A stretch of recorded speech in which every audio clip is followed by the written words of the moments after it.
Oh iya, Bu. Assalamualaikum warahmatullahi wabarakatuh. Waalaikumsalam warahmatullahi wabarakatuh. Ya, gimana kabarnya hari ini? Alhamdulillah. Alhamdulillah. Ada yang nggak masuk nggak hari ini? Siapa? Umul. Terus siapa lagi yang nggak masuk? Tari. Kenapa tuh? Katanya sakit, Bu. Sakit. Terus ada lagi? Izin. Laras ya. Oh ya. Kalau gitu kita doakan ya agar teman-teman yang sakit semoga diberi kesembuhan supaya bisa bergabung dengan kita lagi ya belajar di sekolah. Nah, sebelum kita mulai pelajaran hari ini, boleh Faris pimpin doa dulu. Iya.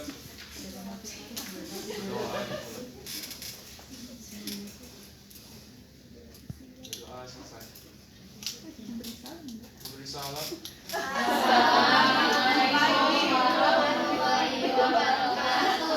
pagi, Bu. Waalaikumsalam warahmatullahi wabarakatuh. Selamat pagi juga semuanya. Hari ini ada yang tahu kita akan mempelajari apa? Klasifikasi makhluk hidup. Tapi sebelumnya pertemuan yang sebelumnya kita kan sudah mempelajari tentang keanekaragaman hayati. Coba sedikit diulang ya. Ada yang masih ingat nggak nih pelajarannya? Keanekaragaman hayati itu apa? Keanekaragaman artinya macam-macam. Kalau keanekaragaman makhluk hidup berarti macam-macam makhluk hidup. Berarti hayati itu adalah makhluk hidup ya. Jadi keanekaragaman makhluk hidup.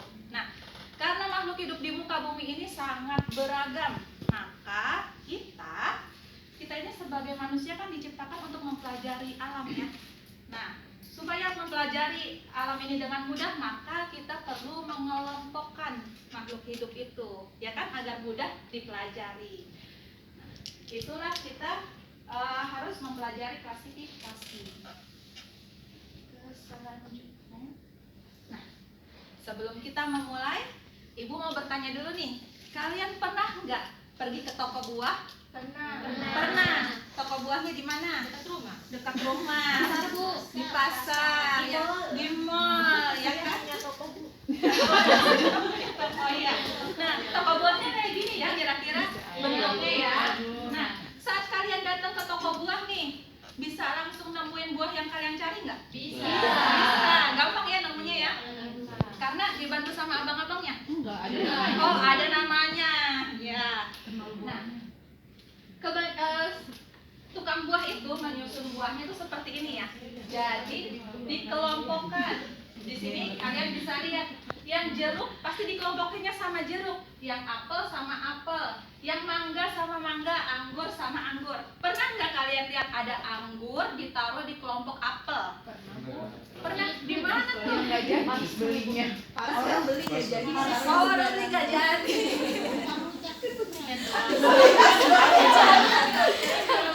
Tukang rujak betul. Tapi kan tukang rujak memang dia jualnya memang dicampur. Iya, gitu ya. Nah, itu tukang buah menyusunnya di kelompokan itu tujuannya agar mudah dikenalinya. Jadi kalau ada pembeli, bang beli jeruk dong, nggak mungkin kan dia ngubek-ngubek di duren gitu kan? Nggak mungkin dia mencarinya di anggur ya kan? Nah, kita selanjutnya. Nah, setelah dikelompokkan tadi, itu pastikan ada. Tadi kan ada yang bilang gampang nemunya karena ada namanya. Kira-kira apa sih manfaat dari pemberian nama? Apa kira-kira? Supaya mudah dikenali, mudah dicari, betul. Jadi kalau kalian dari rumah disuruh tolong dong beli pisang, nggak mungkin kan sama abangnya diambilnya manggis. Salah, itu kan manggis bukan pisang gitu kan? Iya, betul. Jadi itu dia, kita akan mempelajari klasifikasi makhluk hidup pada hari ini. Jadi klasifikasi itu adalah pengelompokan, karena klasifikasi makhluk hidup berarti pengelompokan makhluk hidup. Pengelompokannya berdasarkan apa? Berdasarkan ciri-ciri tertentu yang dimiliki oleh makhluk hidup tersebut. Nah, ciri-cirinya bisa berdasarkan yang pertama, persamaan morfologinya. Kalau berdasarkan persamaan morfologinya, itu berarti klasifikasinya sistem alamiah. Ada lagi berdasarkan persamaan kegunaannya. Berarti klasifikasi sistem artifisial atau sistem buatan. Lalu berdasarkan apa lagi? Hubungan kekerabatannya berarti berdasarkan sistem filogenetik. Lalu yang paling modern berdasarkan ciri-ciri genetik dan ciri-ciri biokimianya.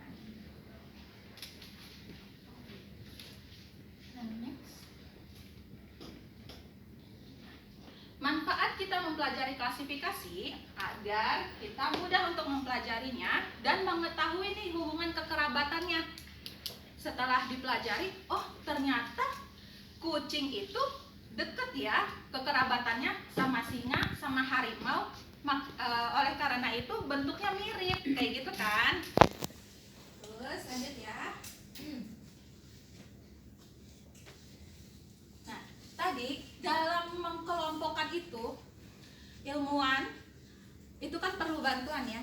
Gimana caranya nih mengelompokkan makhluk hidup yang segitu banyaknya? Maka pertama kali yang dilakukan adalah mengamati dulu ciri-cirinya. Diamati nih ciri-cirinya, ini makhluk hidupnya bisa bergerak atau enggak nih, ya kan? Punya kakinya 4 atau kakinya 2, punya bulu atau punya rambut. Nah, setelah diamati ciri-cirinya, terus mulai dicari persamaannya apa, perbedaannya apa, yang sama-sama dikelompokkan seperti itu.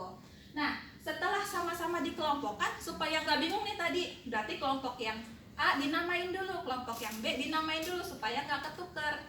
Terus selanjutnya, setelah semakin dikelompokkan, berarti nanti akan menjadi ada nama spesies atau nama individunya. Nah, ini tadi proses dari pengelompokannya dari yang paling atas. Ini namanya tingkatan takson. Dari yang paling atas tadi ada kingdom ya, itu luas sekali. Jadi makhluk hidup itu dibagi menjadi 2.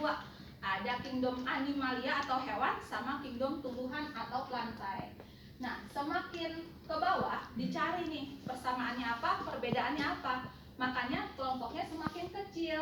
Jadi semakin ke bawah semakin banyak kesamaannya, tetapi jumlahnya semakin sedikit karena semakin spesifik gitu. Nah, ini di sini ada filum atau divisi. Filum ini bedanya untuk hewan, sedangkan divisi untuk tumbuhan. Dalam pemberian nama itu ada kaidahnya ya. Jadi pemberian namanya ini menggunakan sistem binomial nomenklatur. Pencetusnya tokohnya adalah Carolus Linnaeus. Kaidahnya yang pertama, jadi terdiri dari 2 kata. 2 kata ini itu berasal dari bahasa Latin atau boleh bahasa yang lain, tapi bahasanya dilatinkan. Lalu kata yang pertama, hurufnya itu adalah huruf kapital. Nah, huruf setelahnya huruf kecil semua.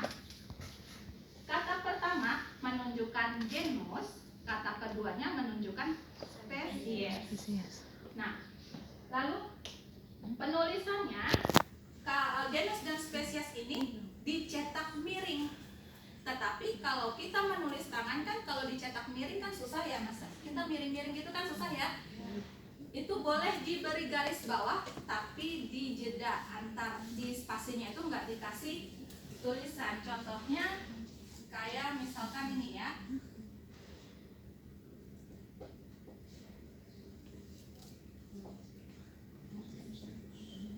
Felix domestica. Karena nulisnya susah miring, maka kita beri garis bawah. Tapi dipisah, jangan digabung kayak gitu. Nah, ini kata pertama tadi menunjukkan genus. Kata kedua menunjukkan spesies. Seperti itu. Huruf awal di kata pertama ditulis huruf besar, sisanya huruf kecil. Nah, jika ada nama deskriptornya di belakang, maka diletakkan di belakang setelah spesies, tapi dicetaknya tegak dan tidak diberi garis bawah atau tidak ditebalkan. Seperti contohnya ini ya, ada Hibiscus rosa sinensis L. Jadi L-nya nggak ikut di garis bawah atau tidak ikut dimiringkan. Ya, seperti itu. Sampai di sini ada yang mau bertanya dulu? Kira-kira ada yang ingin ditanyakan? Nggak ada. Oke. Oke, kalau tidak ada yang ditanyakan, sekarang Ibu akan membagi kalian ya menjadi 4 kelompok. Kelompok 1 2 baris ya, kelompok 2 2 baris yang sini. Kelompok 1, kelompok 2, kelompok 3 sini, kelompok 4 ya. Ini Ibu akan bagikan lembar kerjanya.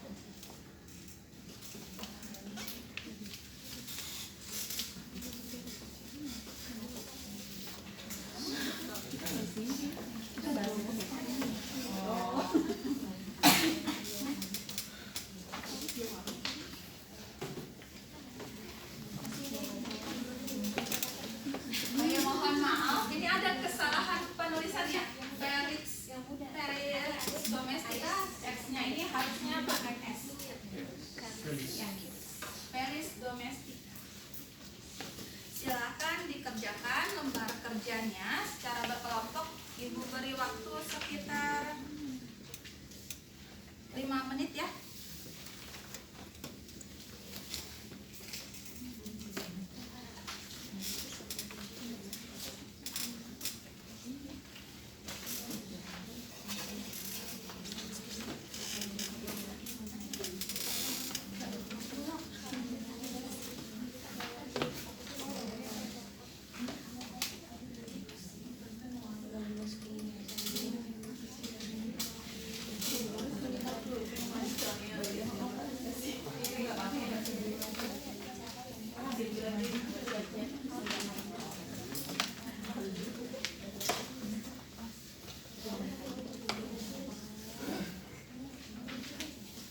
Ya, sudah ada yang selesai?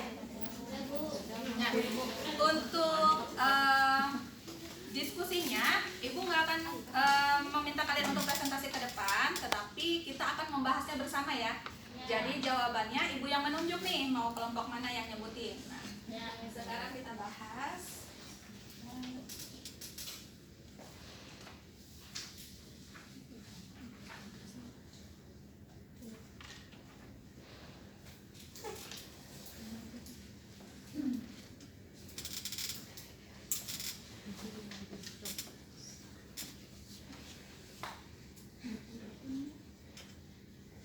Untuk pertanyaan yang pertama ya, di situ kan kalau untuk nama tumbuhannya sudah ada ya, tinggal menulis saja. Untuk tumbuhan yang mempunyai akar, batang dan daun, tumbuhan apa saja? Kelompok 3, coba sebutin. Tumbuhan yang memiliki akar, batang dan daun, tumbuhan apa saja sesuai dengan gambar yang di LKPD?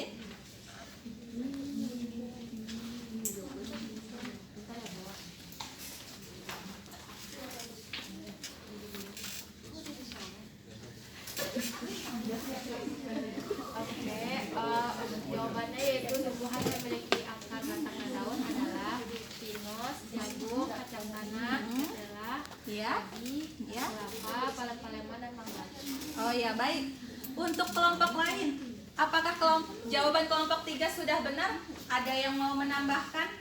Atau sudah benar belum? Kelompok 1, coba jawaban kelompok 3 tadi sudah benar belum? Sudah benar ya? Ya, jadi tadi ada pinus, ada jagung, ada mangga. Ya, kita beri tepuk tangan dulu untuk kelompok 3.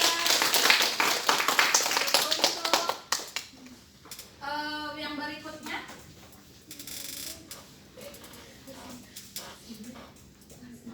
nah,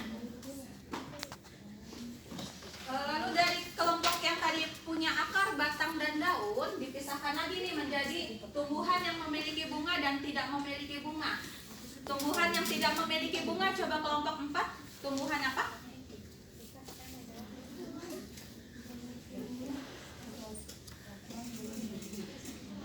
Tumbuhan yang tidak memiliki bunga.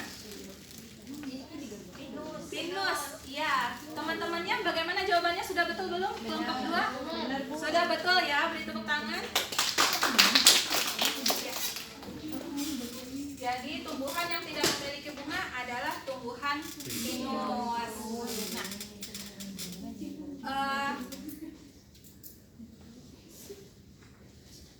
Nah, ada dari pengerjaan LKPD ini, kira-kira Kira-kira ada yang mau ditanyakan enggak? Ada yang masih bingung? Bu, Iya? kenapa pinus termasuk golongan tumbuhan tidak berbunga, Bu? Ya, pinus kenapa termasuk tumbuhan tidak berbunga? Nah, sebelum Ibu yang jawab, ada yang mau menjawab enggak nih dari kelompok lain? Kelompok 4 mau menjawab?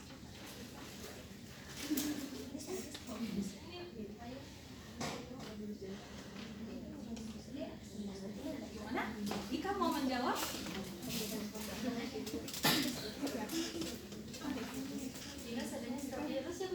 Iya, betul. Karena pinus itu reproduksinya dengan menggunakan sporovirus, bukan bunga. Gitu. Kita beri tepuk tangan dulu untuk Ika. Jadi kesimpulannya kita dalam pembelajaran pada hari ini, tadi klasifikasi itu tadi apa? Pengelompokan makhluk hidup. Lalu manfaat dari pengelompokan makhluk hidup tadi apa? Mudah dikenali, terus mudah dipelajari. Lalu apa lagi? Untuk melihat hubungan kerabatannya. Nah, betul. Nah, dalam klasifikasi tadi, dalam pemberian tata nama, kaidahnya apa yang pertama?